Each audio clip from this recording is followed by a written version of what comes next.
যান, লাইনে চলে যান। জিয়া নামের এই বোনটি কি কাজটা ঠিক করলো? কোনো মন্দিরে কোনো কমিটির সাথে যদি কোনো ঘটনা ঘটে, তার জন্য পুজোর ডালাটা ফেলে দেওয়া, এটা কেমন ভক্তি? তার ভিতরে যদি একটুও ভক্তি থাকতো, সে এই কাজ কখনোই করতো না। ঘটনাটি ঘটেছে কিছুদিন আগে বড় মা। এখন এই বড় মাকে কেন্দ্র করে বড় মা এখন বড় লোকের মা হয়ে গেছে, এই জাতীয় কথা অনেকে বলছেন। আমরা দেখতে পাই বিভিন্ন যেগুলো জাগ্রত মন্দির, সেই মন্দিরগুলোতে বিভিন্ন ভিআইপি লাইনের ব্যবস্থা, বিভিন্ন রকমের বিভিন্ন ব্যবসা তৈরি হয়েছে, যাকে আমরা ব্যবসা বলছি। কিন্তু সেই সব মন্দিরকে কেন্দ্র করে কত মানুষ তার জীবিকা নির্বাহ করছে তা আমরা দেখি না। আমরা দোষারোপ করি শুধু সেখানকার ব্রাহ্মণ মশাইদের, যে সেই ব্রাহ্মণ মশাইরাই হয়তো সব টাকা কি করছে, ব্যবসার দরুন লুটে নিচ্ছে। কিন্তু লক্ষ্য করবেন, আশেপাশে সেই মন্দিরের যেগুলো দোকানগুলো থাকে, সেগুলো দোকানদারগুলো ব্রাহ্মণ থাকে না। যেসব টোটো চালক আপনাকে এক জায়গা থেকে অন্য জায়গাতে গিয়ে গিয়ে ঘোরাচ্ছে, তারা কিন্তু বেশিরভাগ ব্রাহ্মণ থাকে না। সেখানকার পুরোহিত মশাইরা যে ব্রাহ্মণ থাকে, তাদেরও মধ্যে কিন্তু আবার চেন সিস্টেম থাকে। সবাই সবকিছু ভাবে দক্ষিণা নিয়ে নিজের পকেটে ঢুকাতে পারে না, অনেক বিষয় থাকে এইসবের মধ্যে। কিন্তু সাধারণ ভক্ত যখন সেখানে যায়, মনে করে ওই ব্রাহ্মণরাই হয়তো সব টাকা নিয়ে নিচ্ছে। বেশিরভাগ মন্দিরকে পরিচালনা করে কোনো না কোনো রাজনৈতিক কোনো কমিটি।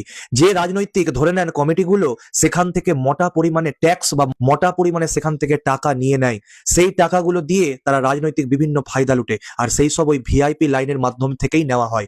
আমার মতে ওই ভিআইপি লাইন অবশ্যই বন্ধ করে দেওয়া উচিত। আমাদের মন্দির থেকেই শুধু কেন, অন্য ধর্মের কোনো জায়গা থেকে কিন্তু এই ভিআইপি লাইনের ব্যবস্থা থাকে না, এই জন্যই যে তাদের কোনো স্থান থেকে কিন্তু এই রকম রোজগার করে তারা রাজনৈতিক কাজে ব্যবহার করে না, সেই জন্য। কিন্তু সেই মন্দিরের কর্তৃপক্ষকে এটা জিনিস বোঝার দরকার আছে যে এই জন্য আমাদের সনাতন ধর্মটা কত খারাপ জায়গায় যাচ্ছে এই ভিআইপি লাইনের মাধ্যমে। সেখান থেকে আপনি হয়তো লক্ষ্মী ভান্ডার দিচ্ছেন বা অন্য কোনো কাজে লাগাচ্ছেন, কিন্তু এই ভিআইপি লাইনটা অবশ্যই প্রতিটা মন্দির থেকে উঠিয়ে দেওয়া উচিত। যেখানে একটা মন্দিরে যে ধনী ব্যক্তি যে গরিব ব্যক্তি সবাই এক লাইনে দাঁড়িয়ে পুজো দিবে, সেটাই হবে আসল পুজো। আর একটা জিনিস মাথায় রাখবেন, আপনি তারাপীঠ যাচ্ছেন, কালীঘাট যাচ্ছেন কি বড়মার কাছে যাচ্ছেন, আর আপনার বাড়ির পাশের যে মন্দিরটা, সেখানে কোনোদিনও আপনি হয়তো প্রণাম করতে যান না, কোনোদিন একটু ঝাঁট ঝাঁটা দেন না, মন্দিরের মধ্যে ঝুল আছে, রং উঠে গেছে, সেই মন্দিরের দিকে লক্ষ্য নাই। আপনি হাজার হাজার টাকা ট্রেনের মধ্যে টিকিট দিয়ে সেখানে ভিআইপি লাইনে করে সেখানে গিয়ে আপনি কি ভাবছেন পুণ্য পেয়ে যাবেন?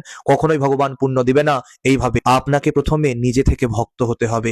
নিজের বাড়ির পাশের মন্দিরগুলোতে একটু পুজো করুন, ওই বিভিন্ন জায়গাতে গিয়ে আপনি কখনোই পুণ্য পাবেন না। আমি নিজে থেকে বলছি, আমি কোনো ওই রকম ভিআইপি লাইনে দাঁড়িয়ে কোনো আজ পর্যন্ত পুজো দিইনি, এবং আমি একটা পুরোহিত মানুষ, আমি একজন ভাগবত পাঠ করি, আর আমি আমার ভক্তদেরকে এইটাই কথা বলি যে বাড়ির পাশের মন্দিরে গিয়ে পুজো করুন, নিরন্তর ভগবানের নাম করুন, জপ করুন। ওই কোনো ভিআইপি লাইনে দাঁড়িয়ে কখনোই সেই ভক্তি কখনোই পাওয়া যায় না।